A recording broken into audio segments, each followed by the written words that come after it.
हाँ तो छात्रों, अब मलिक मोहम्मद जासी का दूसरा पार्ट जो चल रहा था उसके बारे में बताऊंगा। जो 12 मासा है पद्मावत कृत,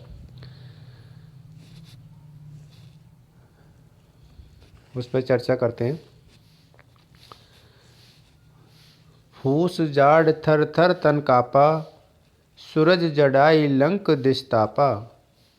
बिरह वाड़ भा दारुण सियु, कपि कपि मरो लेहि हरि जोहू। कंत कहा हो लागो हियरे, पंथ अपार सूझ नहीं नियरे। सोर सुपेती आवे जूड़ी, जानो सहज हिमांचल बूढ़ी। चकई निस बिछुरे दिन मीला, हो निस्वासर बिरह कोकिला। रैन अकेले साथ नहीं सखी, कैसे जियो बिछोई पंखी। बिरह सचान भवे तन चाड़ा, जियत खाए मुँहे नहीं छाड़ा। रकत डरा मासू गरा, हाड़ भये सब शंख। धन सारस हुई ररी मुई, आई समेटो पंख।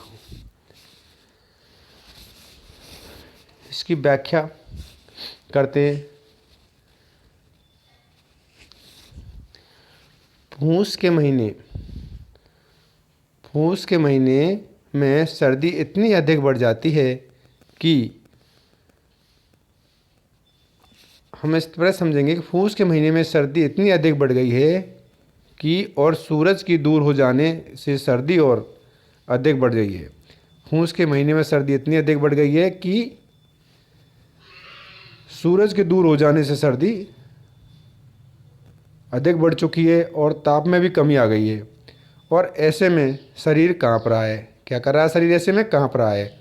और ऐसी भयंकर सर्दी नागमती के भय को अधिक और बढ़ा रही है। और इस सर्दी से अब उसे ऐसा लगने लगा है कि उसके प्राण ही निकल जाने वाले हैं। फूस उजाड़ थर थर तन कापा। फूस की रात में उसका शरीर कैसे काँप रहा है? थर थर काँप रहा है। सूरज जड़ाए लंक देस्तापा।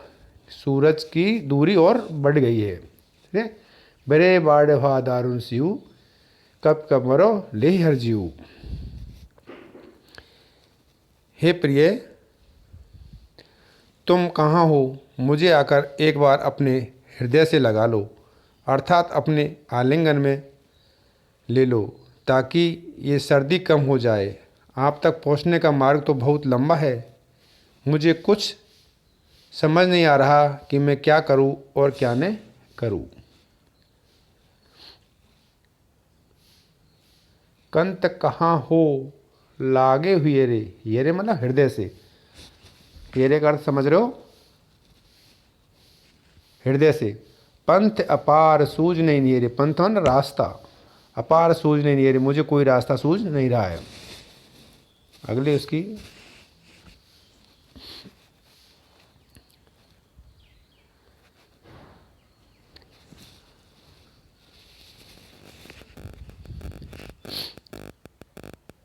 जब मैं लेट कर रजाई ओढ़ती हूँ, नागमती कहती है कि जब मैं लेट कर रजाई ओढ़ती हूँ तो वह भी बहुत ठंडी लगती है और कष्ट देती है।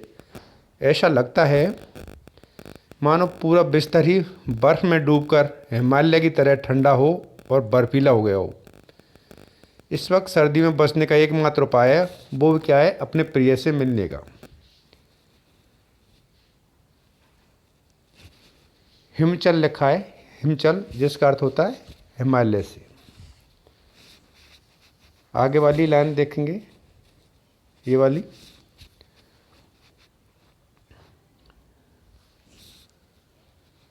रैन अकेले साथ नहीं सखी, कैसे जियो बिछुई पंखी। हाँ, इससे ऊपर वाली। चकई निस बिछुरेव दिन मेला, हो निस बासर वह कोकला। चकवा और चकवी आप जानते हो, दो पक्षी होते हैं, चकवा और चकवी। चकवा और चकवी तो केवल रात को ही बिछुड़ते हैं और उनकी स्थिति में तुमसे बहुत अच्छी है। वे कम से कम दिन में तो मिलते हैं।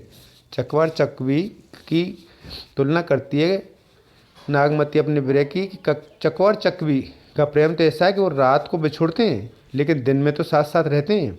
रे न अकेले साथ नहीं सकी। रात को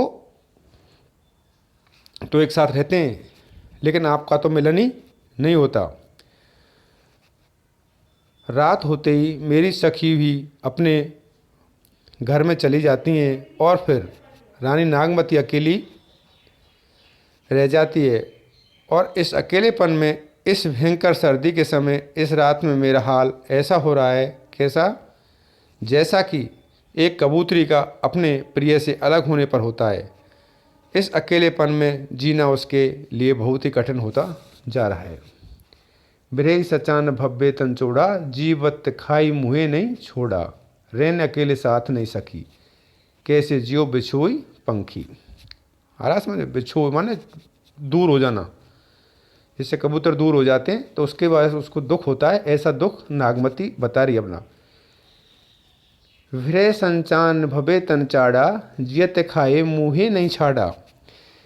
इस अग्नि में जलते जलते नागमती का हाल बुरा हो जा रहा है। विरह की अग्नि में जलते जलते नागमती का बहुत बुरा हाल हो रहा है।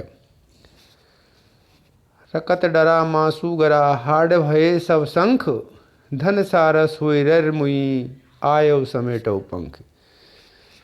इस जुदाई की आग में जलते जलते मेरे शरीर का सारा रक्त आंसू बनकर बह गया है। शरीर में जो रक्त था नागमती का वो क्या बन के, आंसू बन के बह गया है। और मांस गल गया है और हड्डियां शंख की तरह खोखली हो गई हैं। शंख जानते हो, इस तरह से वो कैसी हो गई, खोखली हो गई हैं। मेरा हाल उस मादा सारस की तरह हो गया। सारस पक्षी होता है, मादा सारस पक्षी की तरह हो गया है, जो रो रो कर मर जाती है और केवल उसके पंख ही बच जाते हैं। रो रो कर वो मादा सारस से मर जाती है और उसके पंख ही बच जाते हैं। पंखों को आप समेट लेना। दूसरा जो अंश है पद्मावती के नाग में ब्रहखंड का, इसका मैंने आपको अर्थ स्पष्ट किया है। अगर कोई परेशानी हो इसमें तो व्हाट्सएप पर समस्या सेंड करें, मैं आपको उनका जवाब दूंगा। धन्यवाद।